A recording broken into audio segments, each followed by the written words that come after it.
Tech Cocktail Conversations, candid insights from startup founders, entrepreneurs, and thought leaders from around the globe. Hi, I'm Natalie Baumgartner. I'm the chief psychologist and one of the co-founders at RoundPegg.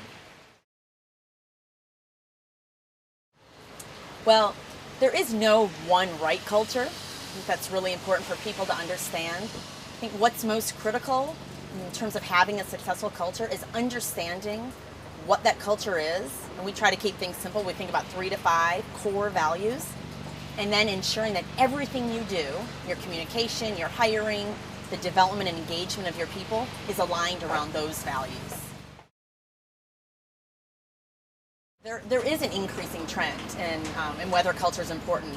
There's a lot more conversations happening about culture. We see, culture come up in blogs and in tweets and in journal articles and books. And there are as many definitions of culture as there are companies, frankly.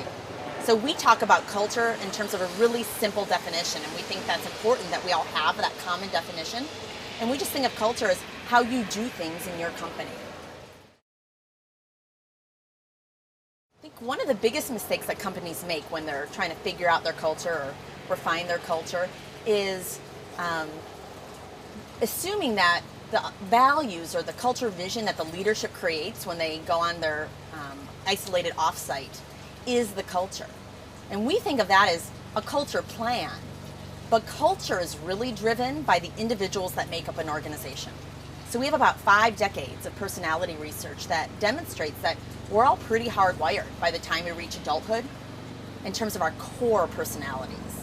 And that core really drives our behavior on a day-to-day basis, everywhere, home and work.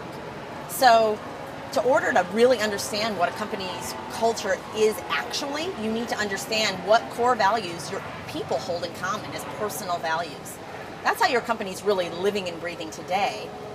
And then the leadership can look at that and compare it to that culture vision they have and make some decisions that are informed about what they need to do to grow the culture they want to have in their company. I think mostly they're companies that are really clear about what their culture is and are able to share that with their organization in a way that inspires their people and is well understood by their people. And then they align everything they do around that culture.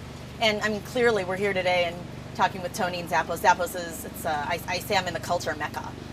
Clearly has done a phenomenal job of being, I think mostly of being incredibly clear and informed about what their culture is, and then being diligent and committed in terms of aligning everything they do around it.